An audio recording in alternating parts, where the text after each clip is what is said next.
Here she is.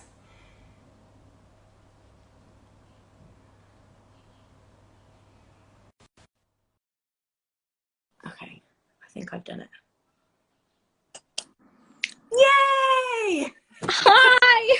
Oh my god, it works! I'm so glad. I was panicking. I thought I sent a request. I could see you chatting. I wasn't on. It was a bit scary, but I did this last week, and I was chatting away to, it was Ashley Walters. I was chatting away to him, having the best convo ever, and nobody could see us or hear us. So can everyone see us? yeah, And hear us? Give us a thumbs up. give us a thumbs up in the comments below if you can see us and hear us. Okay, we're on. We're fine. Okay. There we go. Thanks so much for doing this. Thank you for having me. It's been well, we've sort of been. Oh, you're all good. Okay, that's fine. Yeah. So how has lockdown been treating you, Maisie Williams? Getting a phone call. Ah. Sorry, I'm here. I don't know. It's an unknown number. It's not my fault. I'm sorry. Don't answer that, please, for God's sake. No, I did. I hung up. Someone's just said happy birthday. That was ages ago, wasn't it? Yeah, it was a little while ago, but thank you. That was right at the beginning of lockdown, I think. Is your phone going off again? Yeah, literally, and I don't even know who it is. It's like an unknown number. It's fine. Fine. So how is lockdown, Maisie? How are you doing? It's good. It's fine. I'm actually doing okay. I don't really leave the house much anyway, and so I haven't really missed that too much, because when I'm home I like to just be in my home. I guess like it's really affecting the industry a lot, and like the thought of not working properly for like a year, maybe more, I don't even know, that's like a little bit worrying, because like when you don't work for a long time as an actor, like you just don't really know what your purpose is in the world, because you're an unemployed actor like so many people. So yeah, I think that like I'm trying to like be busy doing other things, which has been really nice, but yeah, I'm not finding it too bad at all. Yeah, it's been funny because like, well, I've definitely started to learn more about what I actually enjoy doing outside of work, which Yeah. I don't think I've ever really known before. So Oh, I'm yeah. amazed at how many video games I'm playing, because I never really thought that I was like into that, but it turns out I like really am. So Yeah, same here actually. The only game that I can play is called Zuma. Have you ever played Zuma? no. It's absolute crap. It's just basically the colors. You have to match up the colors. Oh, And nice. right, it's Yeah, really, really like a basic. Candy Crush vibe. Like, Yeah, yeah, exactly, nice. exactly. Well, Yeah. I'm glad we're keeping busy anyway and being really productive. Well, yeah. So Yeah. when we all first went into lockdown, you were doing press for New Mutants, weren't you? Were you in New York? Yeah, no, yeah. So I got to New York, and we were supposed to just do like a big press day, press junket with like press from all around the world, and it was all just starting to like ramp up, you know. And yeah, and then yeah, I was just worried that I wasn't going to be able to get back, because like the borders were starting to close and things like that. And then we were sort of questioning, like, is this even a good idea anyway, to be with like all of these press from around the world, and everyone's going to come to this one room and do this thing and then leave again? And we were like, because now I feel like we've all adjusted quite a lot, but then like I was still like shaking people's hands and like all of this stuff, because I just like didn't really know what I should be doing. And so yeah, I'm like glad that we all went home and like we didn't end up doing it, but yeah, it was like just starting to ramp up, which is really exciting, because I was really looking forward to, yeah, just to like all of the fun stuff with promoting it. So when was it meant to come out then? Was it meant to come out in April? Yeah, so it was supposed to come out April, like April 6th or something like that. Yeah. But it's been like delayed a couple of times, and it's like a bit of a joke now, because like it was supposed to come out in like, I don't even know, like 2017 maybe, and then it got delayed and delayed again, and so it was finally coming out in 2020, and then this like global pandemic broke out, and so Oh my it didn't come out. God. But yeah, I think now they have the date for like the 23rd of August, 26th of August. I don't know what I said. It's But I think it was 28th, you said. 28th. Yeah, yeah. Close. I only know that because it's my dad's birthday, and now we'll go see New Mutants. So Yeah.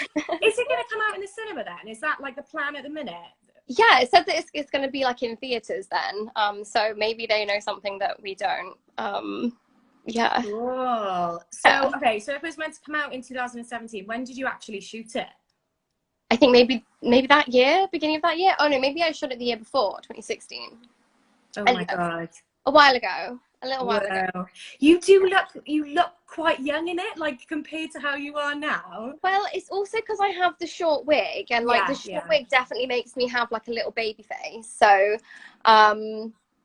but yeah, also it was like a while ago, so we all do look a little bit different now. Yeah, definitely. So tell everyone who hasn't seen the trailer, tell everyone what it's about and what your character is. So it's like based within the X-Men universe. Does that sound really annoying? Can you hear that or not?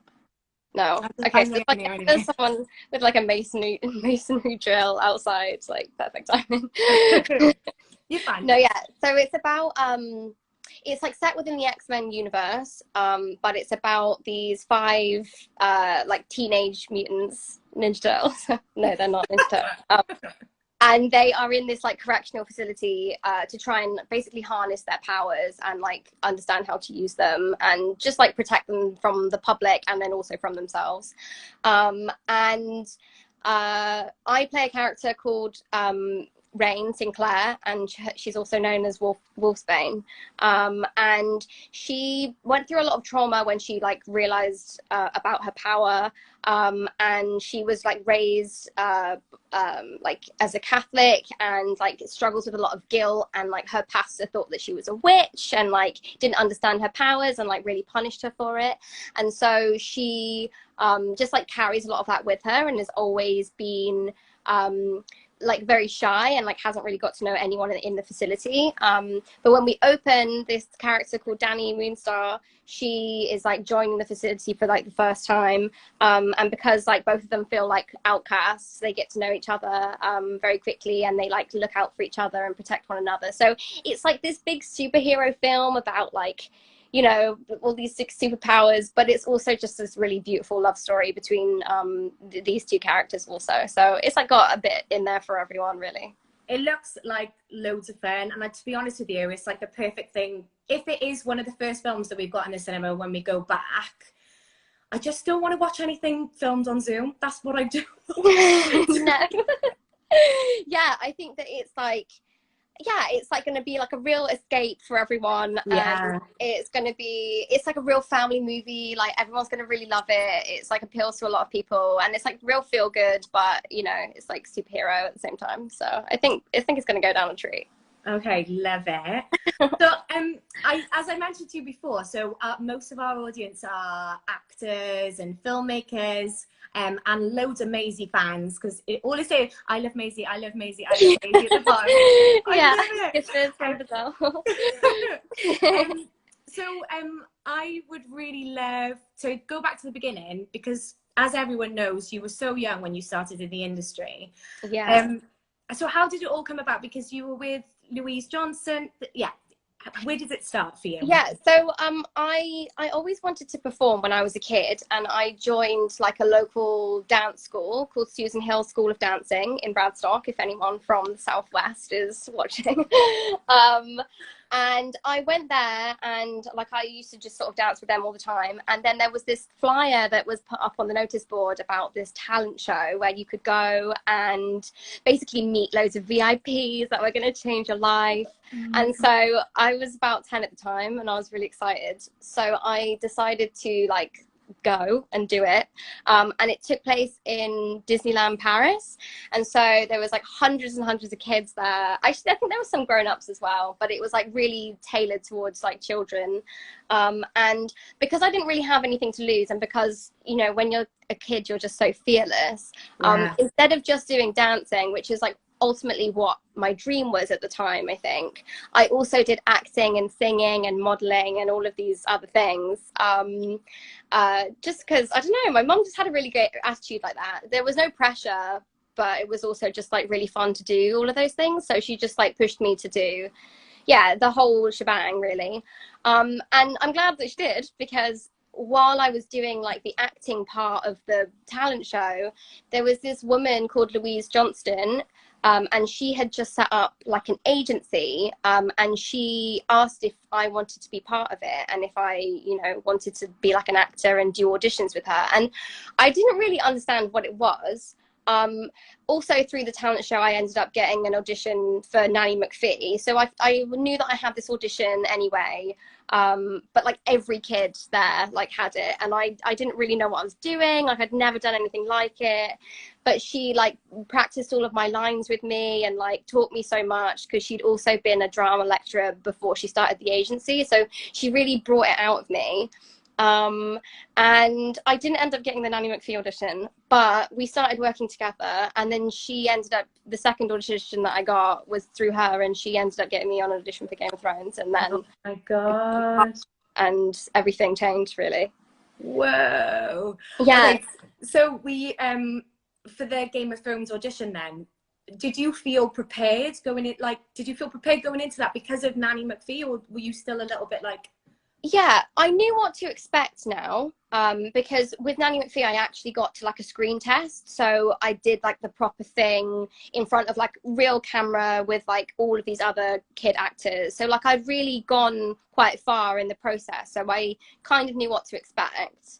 But I guess, I don't know really, like what I had noticed is like a lot of the young kids were just like really well put together, and like I don't know, as a kid I never really felt like that. I always felt like I was losing something or missing something or forgot my water bottle or my script or something like that. And so that stressed me out a bit. But what I realized when I got the part in Game of Thrones was like all of those things about me that were like different was like what made me right for that role. And like even I remember on my audition day I had like a hole in my leggings, and I was like trying to cover it with my hand while I was doing my scene. And like Arya is just known for like being scruffy, and especially when she was a kid, like it would always like cause her mother shame, and like she'd always be so like mad at her if she was late or like playing in the mud or all this stuff. And so I don't know, I guess like I learned very early on that like the strange things about you are what make you like unique and what make you like perfect for something. Yeah, for sure. And Yeah. the word, not the word, well, the thing that I really like to instill in people when they come into a casting, like you need to be yourself, because if you're trying to be something that you think that you should be in an audition setting, you know, even outside of just showing your personality, chances are there's going to be other people who are nervous and they're pretending to be some sort of way they think they should act as well. And if everyone's doing that, everyone's the same, and then we can't like decipher what is special about you. Yeah, and you get such a short amount of time with people that you have to just see that right then, because like you can't, as a casting director, like you can't take that time with every single person that you meet to like make sure that you can like, I don't know, just like break down all of those barriers, you know. You have to be able to see that so quickly. And like I think that's why it's really interesting with children, because like they are just so like honest, you know. But yeah, I guess like when you get older, like because even now I'm trying to unlearn so much, because like I was so naive and that was like the best thing that I could have been. And like now I'm trying to second guess myself all the time and like tripping myself up, which is like the worst way to be. So it's like it is just something that you end up like learning, I think, like as you get older and you like try and play things safer and safer. But yeah, to just like embrace yourself and take risks is like ultimately gonna like do like better things for you, I think. Yeah, for sure. Do you feel like starting out so young has helped you now in the way that you see any sort of situations where you do have to sell yourself, or if you have to read for a role? Do you feel like that's helped you? I think it's really helped me like on set. Now I know what I'm doing. Yeah. But in terms of auditions and stuff, not really. I still feel like a duck out of water, to be honest with you. Wait, no, ducks are fine. Fish out of water. Ducks will be fine, whatever they do then. Yeah. So, do you know why I've just said that? It's because that's a line in the show and they joke about it, because I love just aesthetic. Anyway. You're selling it. Yeah. but yeah, I don't know, it's really hard. You know what, self-tapes are something that like just never get any easier, I don't think. And it's just like you just never know what someone wants. And again, like you've just said, like trying to guess what someone wants and be that person is like the wrong thing to do. But then if you're not doing that, it's like hard to know what you should do. And so I guess like a piece of advice, well, a lot of my actor friends who I give this piece of advice to don't listen to me. So if you don't want to listen to this, I won't be offended. But I always think that you should just take a really strange risk and like use a really stupid prop, or like just like do something with a crazy background, or like as long as it goes with whatever you're doing. Because I just think that people watch so many tapes that like there needs to be something that like that just stands out about you. I couldn't agree more. Like, make a strong choice and like commit to it as well, because sometimes you see strong choices, but if there's like a little bit less confidence than there should be, then it doesn't play out as well. You have to be really confident in what you're actually playing. Yeah, honestly, I think that is it. Like having the belief within yourself, like no matter what you want to do, whether you want to do like you want to be in film or like anything in life, like doing something and like being like with conviction and like just being sure of yourself is like the key to everything. Yeah. And yet we'll say this all the time, and yet I'll come off this, I'll be like, oh, was I good enough? Like, was I okay? Did I say anything weird? So like we preach, but like we need to practice what we preach. But it is great tips. Yeah, I mean, it's like it's the key, but it doesn't mean that I've really found it yet. No, exactly. I've got the key, but I don't know how to use it. So yeah, literally. Okay, so let's talk about being on set and how you work on set. So obviously Game of Thrones, like there is so much going on in some of those scenes. Yeah, You've got pyrotechnics, you've got hundreds of extras, you've got this massive ensemble cast, and yet you've got to stay like grounded and centered in what you're doing. How do you do that? Like, do you have any tips around that? I pace all the time when I'm nervous about anything. Like I'll pace. And like quite often when they're setting up, they'll want you to stand like in your spot. But when there's all of that going on, it can just be like really distracting. And so like from a young age, like I've always just like stuck my fingers in my ears and like looked at the floor and like just repeated stuff to myself, whether it's like my lines or whether it's, I don't know, just like anything about the scene, especially when things are really emotional. I think like as a kid, I used to really convince myself that these awful things were happening around me. And so, yeah, I just like repeat things over and over and over in my head and just be so zoned out from anything that was happening. I guess it's like meditation, to be honest with you, although I wouldn't have used that name for it then. But it's just like focusing so intensely on like the character or like a message for the scene or like something that you need to say that you like even if it's like a line you keep forgetting or something that like is tripping you from like doing a great job. But yeah, just like really zoning out. I think it's just like, yeah, you've got to be able to do all of those things that you can do like in like a drama room or like in like a self-tape, but like with all of this stuff going on. And I don't know, I think I've found peace in it almost. Like what now when there's like a lot going on, it's like it adds to the tension of like what we're about to do, you know. And like you've got a million takes, but I love to be able to do something in the first take because then I know that I can do it and I feel confident to do it again and again and again. Yeah. So it's like the build and you can feel it and like people are looking at you and they're like, oh, she's about to do that bit, or, you know. And I just think that now all of the mayhem really sort of like plays into it and I can use it. But yeah, at the beginning I'd have to literally just like have my fingers in my ears and just like repeat things over and over again and like look at my feet. Yeah. You're for you know, you started out so young and you've had this like, well, Game of Thrones is just obviously the biggest show in the world. And you are who you are in it. It's just insane. But how have you got any tips for like young people who are entering the industry, but also parents, like how to keep them like away from it, some certain aspects of it, like you were saying about the you were trying to think of yourself like bad things had actually happened to you and things like that, like that's quite traumatic. Yeah. Isn't it? Yeah, it is. And you know, when I in like season 1, I couldn't cry unless my mum cried. So I would go over to her and be like, Mum, I need to cry in the scene, and she'd start talking about all of the awful things that have happened in her life, and she'd be like, and we'd just talk about stuff together, because like, I mean, every family's been through some stuff, and I don't know, me and my mum have always just had a connection over those things, and so we'd literally just sit and talk about awful things and cry, and then I'd go on set and my mum would be off set, like by the monitors, still crying, and I'd go on and do the scene. Go, bye ma'am, thank you. Yeah, thank Oh you. no, sorry, bye ma'am, thank you, you cry.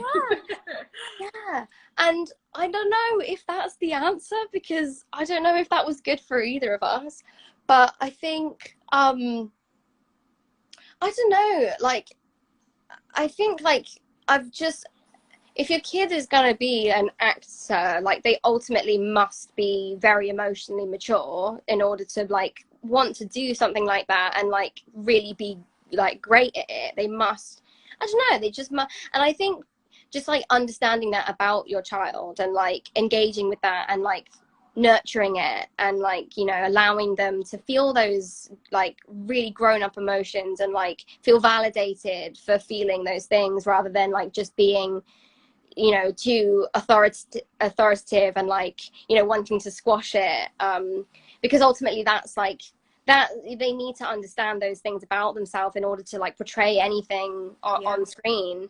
And I don't know, like I think I always really struggle to talk with children, but I remember when I was a child, I hated when people didn't know how to speak with me, because I just wanted them to speak to me like a grown up.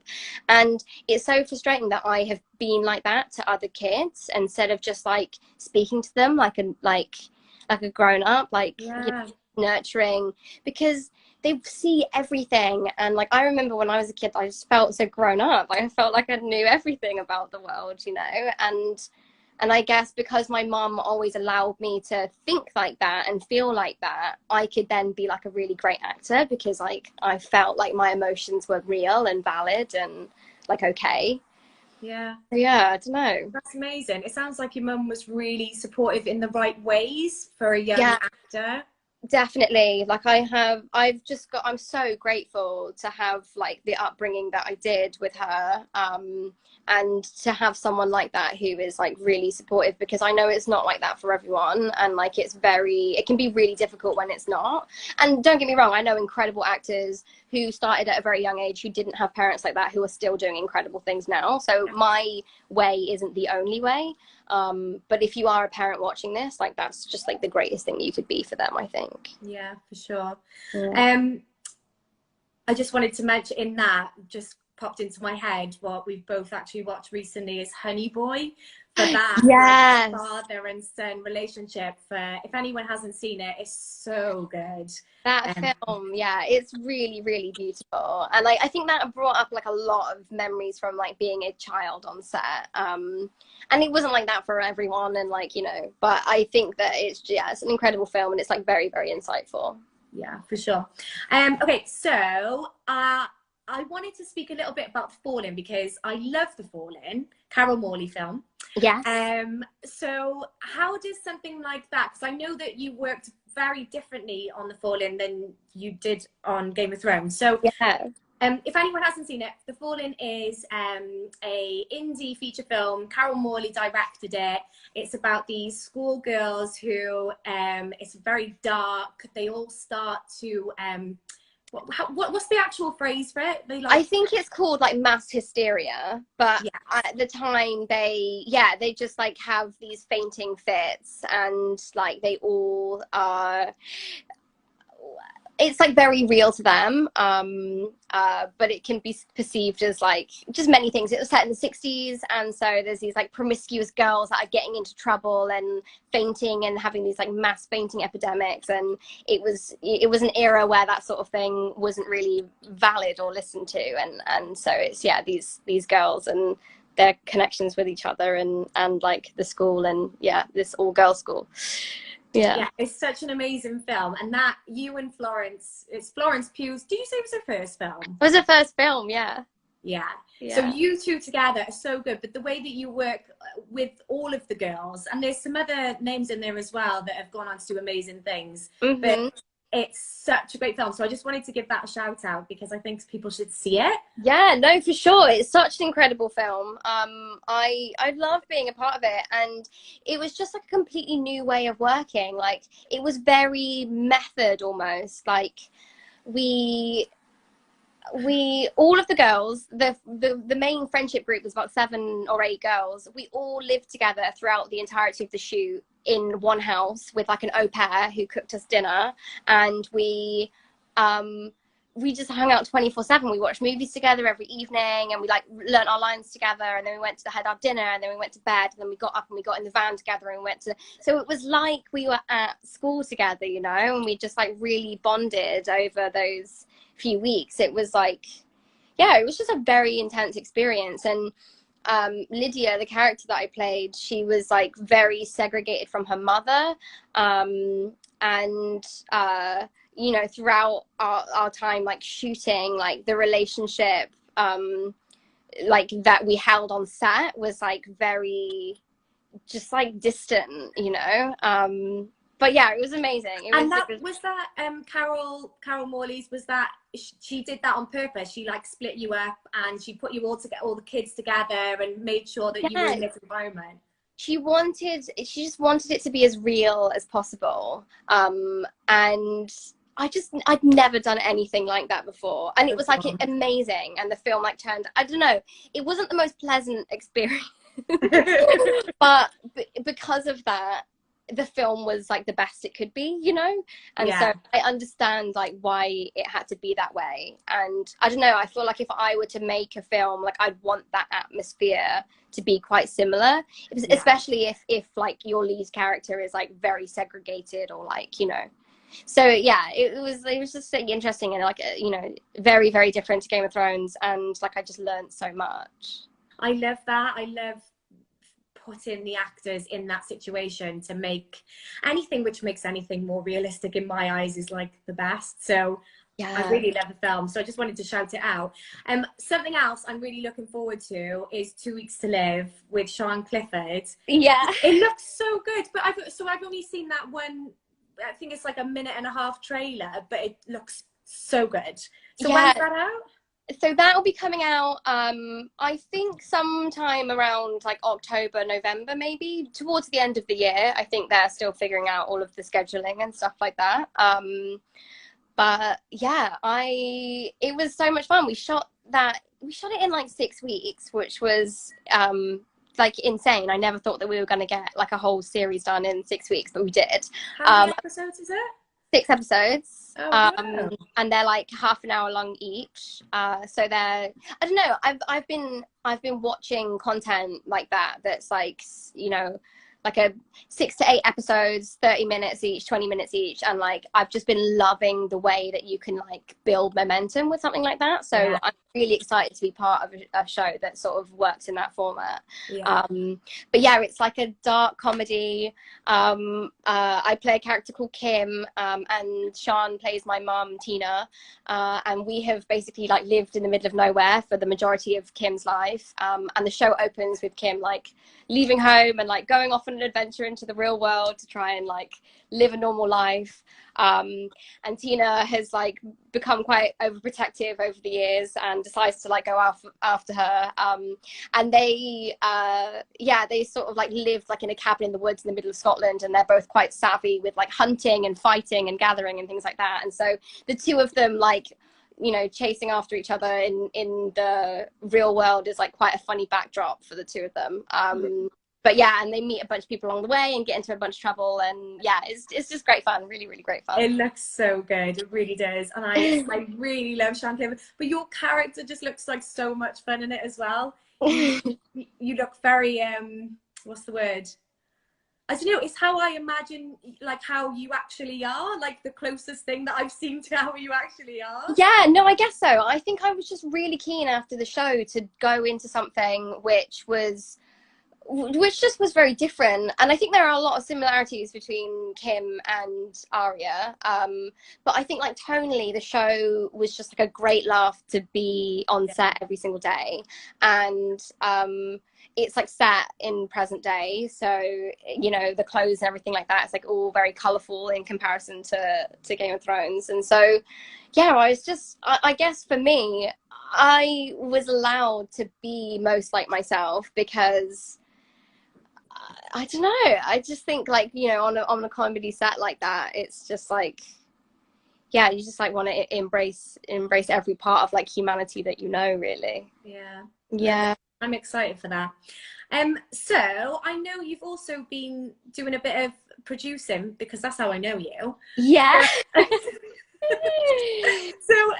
So yeah, tell us a bit about that. Are you like, what's your plans with all of that malarkey? Are you planning on doing more? Yeah, so I set up a production company called Pint Size Pictures, and my aim was basically just to tell stories of young women and work with incredible women, and yeah, just like have a go at making my own films, really. Like I feel like I've worked on a lot of different sets, and like there's so much about like, you know, filmmaking that fascinates me, and I just wanted like a vessel to be able to do that, really. And so I've been working on this film with Lowry Roberts, who you know, and we've been doing a short film which we were supposed to shoot right at the beginning of lockdown, but because we were locked down, we couldn't end up doing it. So we're going to be pushing that to either the end of the year or like the beginning of next year. But that's like, it's been like a really great learning opportunity for me, because like I've never, although I've worked on a lot of things, like I've never actually made anything before. And so producing like something short for now has been mega exciting, and I've just like learned so much, and especially because like our leading character is a child, and so like there's just so many precautions that you have to take when you're working with children, and I just wanted that to be like a really pleasant experience for them.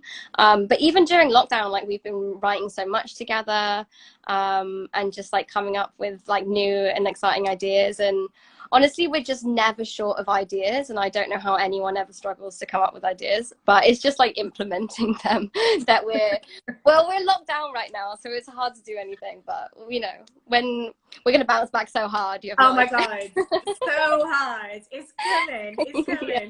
It's so good. But you know, your experience and your taste is amazing, so the whole process, because it is kids, to have that perspective from an actor who's really been there in the biggest way you can possibly imagine, is literally priceless. So is that the phrase? Absolutely.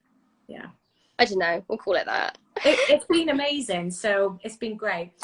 Right, we've got to wrap it up. I'm really sorry, but no, it's all good.